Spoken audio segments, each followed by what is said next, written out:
आप सभी का हार्दिक स्वागत है आपके अपने YouTube channel Kautilya classes Hajipur पर। अभी हाल ही में भारतीय आम बजट पेश किया गया है। इस केंद्रीय बजट को वित्त मंत्री निर्मला सीतारमण जी ने पेश किया है, जो पहली पूर्णकालिक महिला वित्त मंत्री बनी हैं।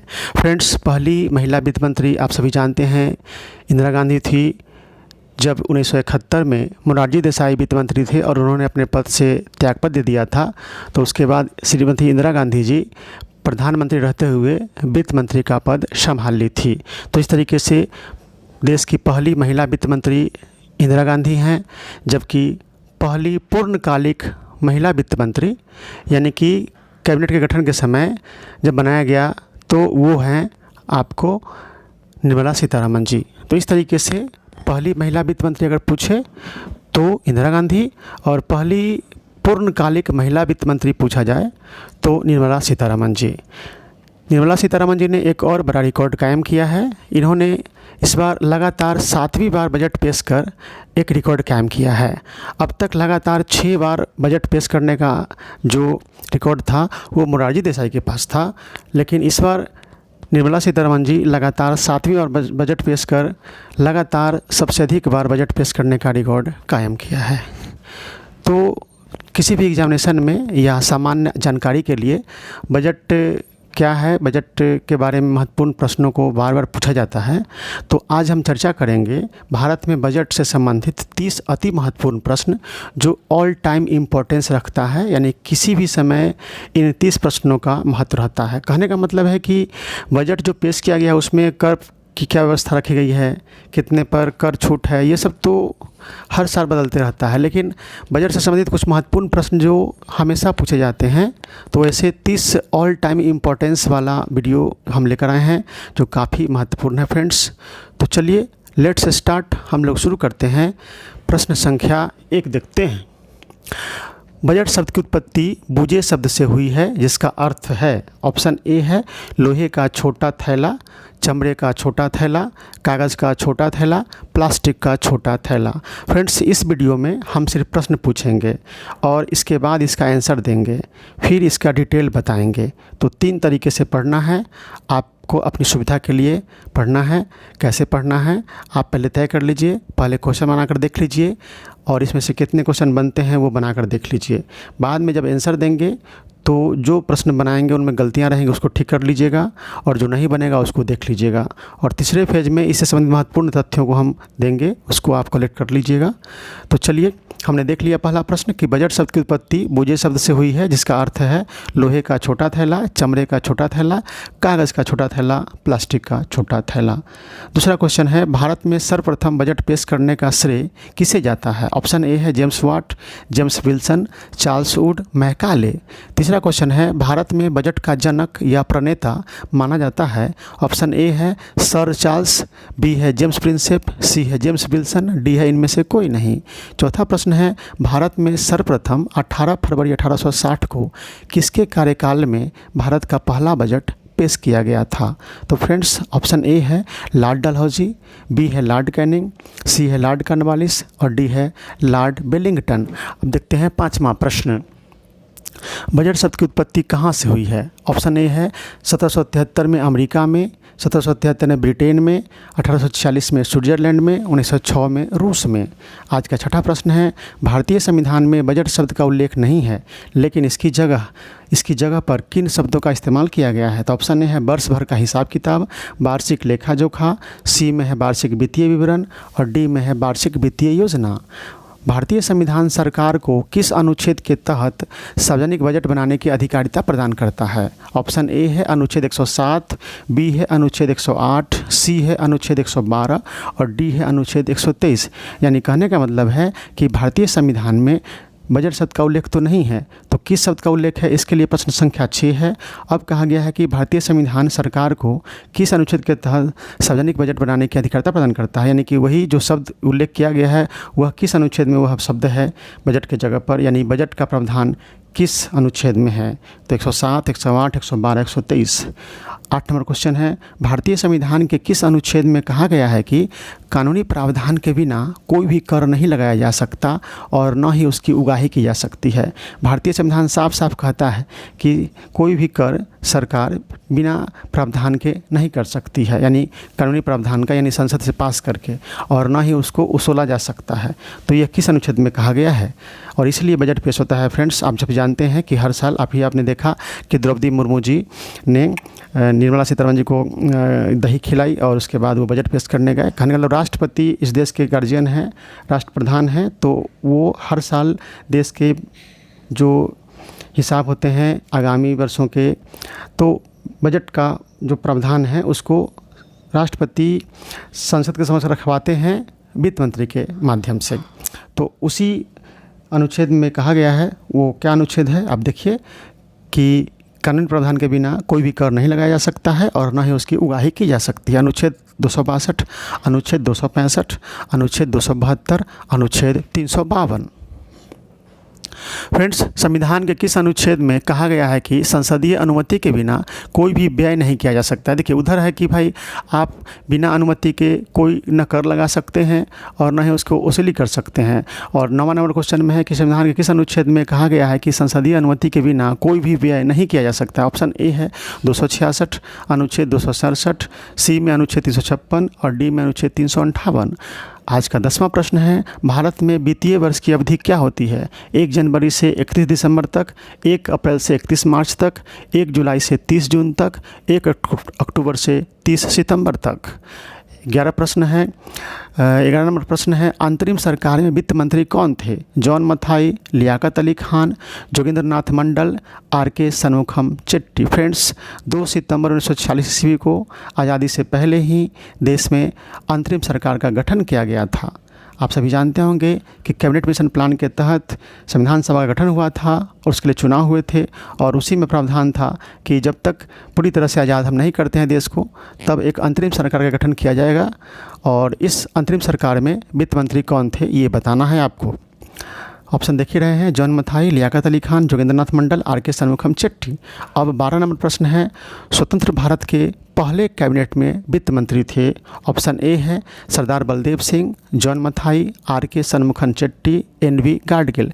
यानी अब है कि आज़ादी के बाद जो पहली कैबिनेट बनी थी उसमें वित्त मंत्री कौन थे? तो ऑप्शन है सरदार बलदेव सिंह, जॉन मथाई, आर.के. शनमुखम चेट्टी, एन.वी. गाडगिल। अब क्वेश्चन नंबर 13 देखते हैं, स्वतंत्र भारत का पहला बजट कब पेश किया गया? 26 अगस्त 1947 को, 15 अगस्त 1947 को, 26 नवंबर 1947 को, 26 जनवरी 1950 को।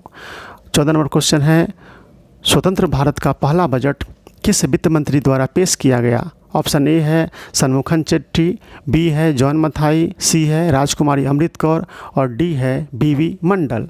अब देखिए क्वेश्चन नंबर 15, वर्ष 1950 में गणतंत्र भारत का पहला बजट पेश करने का गौरव हासिल हुआ? ऑप्शन ए शनमुखम चेट्टी को, जॉन मथाई को, पंडित जवाहरलाल नेहरू को, मोरारजी देसाई को।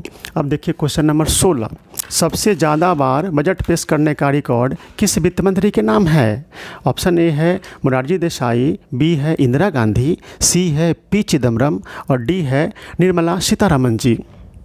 क्वेश्चन नंबर 17 है, दूसरे सबसे ज़्यादा बार बजट पेश करने वाले वित्त मंत्री रहे हैं? इससे पहले आपने देखा कि अब तक जितने वित्त मंत्री हुए हैं उनमें सबसे अधिक बार बजट पेश कौन किया है। अब पूछ रहा है कि उनके बाद दूसरे सबसे ज़्यादा बार बजट पेश करने वाले वित्त मंत्री कौन है? ऑप्शन है पी चिदम्बरम, चौधरी चरण सिंह, सी में निर्मला सीतारमण जी और डी में इंद्र कुमार गुजराल।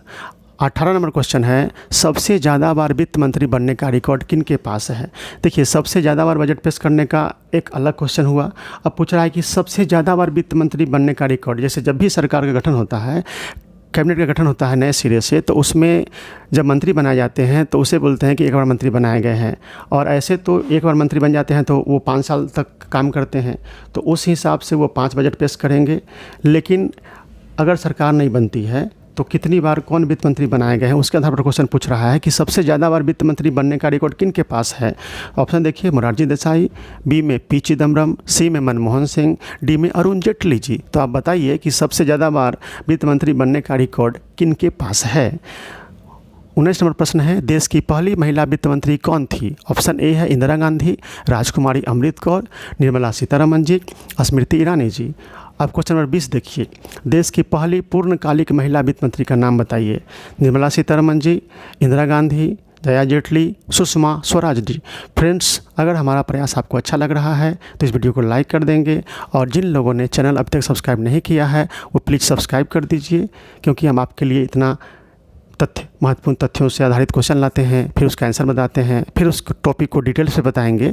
तो इस तरह से व्यवस्थित तरीके से अगर आपको अध्ययन करना है तो हमारे चैनल के साथ जुड़े रहे। और ये काफ़ी महत्वपूर्ण प्रश्न है। आप सभी जानते हैं कि आजकल करंट में जो चर्चा रहता है उससे क्वेश्चन तो पूछता ही जाता है, और उससे पहले के उस पद पर रहने वाले व्यक्ति या उससे संबंधित घटनाओं से भी क्वेश्चन पूछा जाया कर रहा है। तो ये काफ़ी महत्वपूर्ण है, और यह वीडियो ऑल टाइम के लिए है, यानी आज एग्ज़ाम दीजिए या 2 महीने के बाद दीजिए, 2 साल बाद दीजिए, 5 साल बाद दीजिए, तो उसके लिए काफ़ी कारगर साबित होगा ये फ्रेंड्स। तो चलिए क्वेश्चन नंबर हम लोग 21 देखते हैं। अपने जन्मदिन पर केंद्रीय बजट पेश करने वाले एकमात्र वित्त मंत्री रहे हैं। ए में इंदिरा गांधी, बी में मोरारजी देसाई, सी में पी चिदम्बरम, डी में अरुण जेटली जी। लगातार सबसे अधिक बार बजट पेश करने वाले वित्त मंत्री रहे हैं मोरारजी देसाई, निर्मला सीतारमण जी, पी चिदम्बरम, चौधरी चरण सिंह। क्वेश्चन नंबर 23 है, भारत में ऐसे कौन प्रधानमंत्री हुए जो प्रधानमंत्री बनने से पहले वित्त मंत्री के रूप में कार्य कर चुके हैं। ऑप्शन ए है चंद्रशेखर सिंह, लाल बहादुर शास्त्री बी में है, सी में विश्वनाथ प्रताप सिंह, और डी में अटल बिहारी वाजपेयी। क्वेश्चन नंबर 24 है, प्रधानमंत्री रहते हुए वित्त मंत्री का भी पद अपने पास रखने वाले ऐसे कौन प्रधानमंत्री रहे। तो ऑप्शन ए है लाल बहादुर शास्त्री, बी है नरेंद्र मोदी जी, सी में HD देवेगौड़ा, और डी में राजीव गांधी जी। अब क्वेश्चन नंबर देखते हैं 25।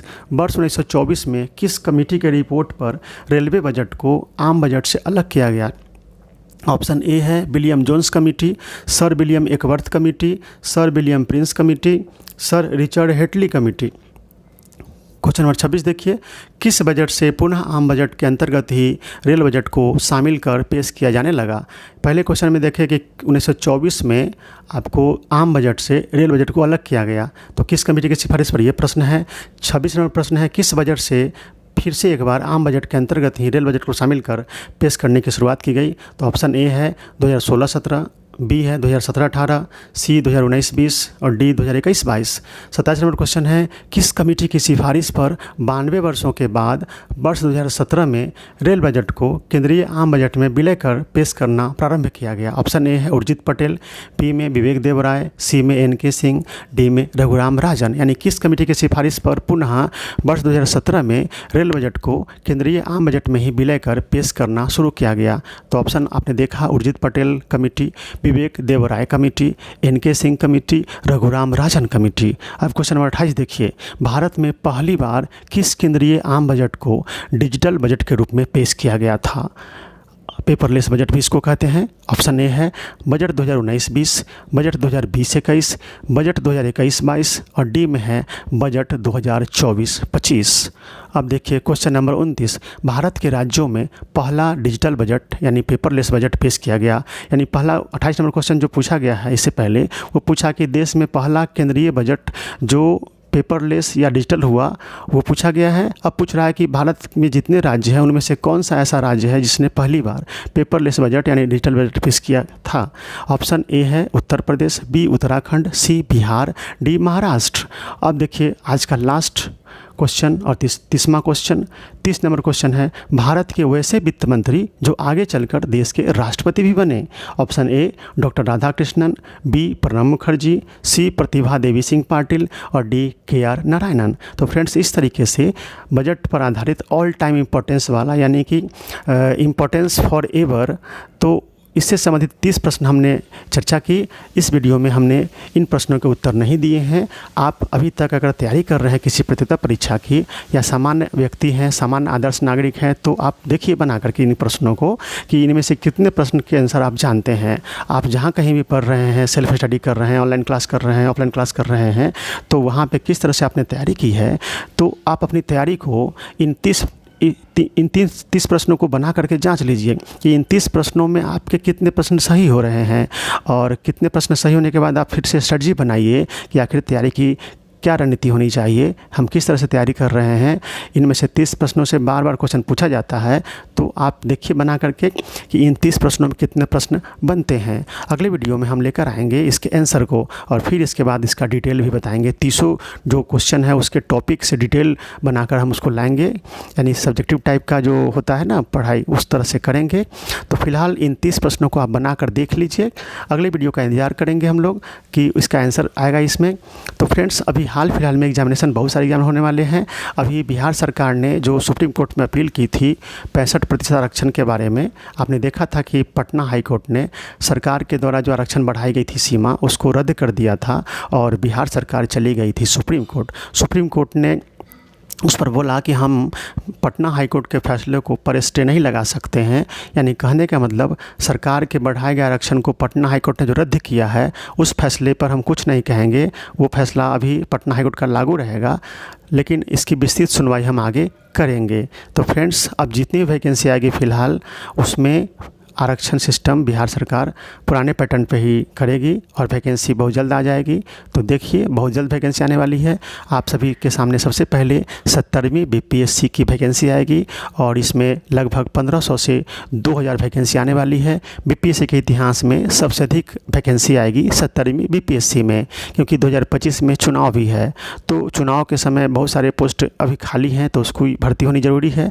और सरकार आपको युवाओं को दिखाना भी चाहती है कि हम सबसे ज़्यादा नौकरी देते हैं और दे भी रही है सरकार। तो फ्रेंड्स, इन 30 प्रश्नों को बनाकर आप लोग देख लीजिए। तो 70वीं बीपीएससी का एग्जामिनेशन आप देने हैं आगे चल करके। यूपीएससी का एग्ज़ाम भी अगर देना हो तो उसके लिए महत्वपूर्ण है ये वीडियो। और बिहार एसआई या दूसरे राज्यों के एसआई की परीक्षा अगर आप दे रहे हैं उसके लिए भी काफ़ी इंपॉर्टेंस है। बिहार में पुलिस का एग्जामिनेशन होने वाला है आपको 7 अगस्त से, तो इसमें भी काफ़ी इंपॉर्टेंट आपके लिए है। और इस तरीके से बहुत इंपॉर्टेंट है यह वीडियो, आगे चल करके आपको काफ़ी काम देंगे। और ये ऑल टाइम वीडियो है, ये नहीं कि बजट पेश किया गया है तो इसके लिए ही अभी ज़रूरी है, नहीं। ये वीडियो आपको इन 30 प्रश्नों को देखिएगा कि कभी भी क्वेश्चन पूछा जा सकता है, आज भी पूछा जा सकता है, 2 साल बाद भी, 5 साल बाद भी। तो इस तरीके से बहुत बहुत धन्यवाद फ्रेंड्स। अगर हमारा प्रयास आपको अच्छा लग रहा है तो इस वीडियो को लाइक कर दीजिए और जिन लोगों ने अब तक चैनल सब्सक्राइब नहीं किया सब्सक्राइब कर दीजिए। फ्रेंड्स, बहुत सारे चैनल आप लोग देखते होंगे, ऑनलाइन पढ़ते होंगे, ऑफलाइन पढ़ते होंगे। इस तरह से व्यवस्थित टॉपिक हम लाते हैं जो आपको काफ़ी पसंद आना चाहिए और काफ़ी इंपॉर्टेंस है फ्रेंड्स। हम अपने पूरे अनुभव को आपके इस वीडियो में, जो भी वीडियो हम बनाते हैं काफ़ी सटीक ढंग से बनाते हैं, काफ़ी इंपॉर्टेंट बनाते हैं और बेकार की बात नहीं करते हैं फ्रेंड्स। तो फ्रेंड्स, आप इन सभी बातों को ध्यान में रखते हुए इन 30 प्रश्नों को बनाइए और हम लोग मिलते हैं अगले वीडियो में। आप अपनी तैयारी जारी रखिए, बीपीएससी 70वीं की, यूपीएससी की और बिहार एसआई, बिहार पुलिस, आपको बिहार एसएससी और भी बहुत सारे एग्जामिनेशन होते रहते हैं। सभी एग्जामिनेशन में काफ़ी महत्वपूर्ण है हमारा ये YouTube channel Kautilya classes Hajipur. तो फिर से बोलेंगे, वीडियो को लाइक कर दीजिए, चैनल को सब्सक्राइब कर दीजिए और कमेंट में बताइए कि कैसी लगी वीडियो। और साथ ही इस वीडियो को शेयर कर दीजिए अपने दोस्तों के पास, अपने शुभचिंतकों के पास जो इस तरह से व्यवस्थित तरीके से पढ़ना चाहते हैं। और उन्हें बताइए कि Kautilya classes Hajipur YouTube channel जो है काफ़ी बढ़िया मतलब तथ्य लेकर आते हैं और आपके एग्जामिनेशन में यहाँ से काफ़ी प्रश्न रहेंगे। फ्रेंड्स, आप हमारे वीडियो को देख लीजिए एक बार। बीपीएससी तैयारी 3.0 में इतने कम वीडियो उपलब्ध अभी हमारे चैनल पे है, उसी में से बहुत सारे प्रश्न आए हैं करंट अफेयर्स में और स्टैटिक जीके के। तो बहुत बहुत धन्यवाद, मिलते हैं अगले वीडियो में।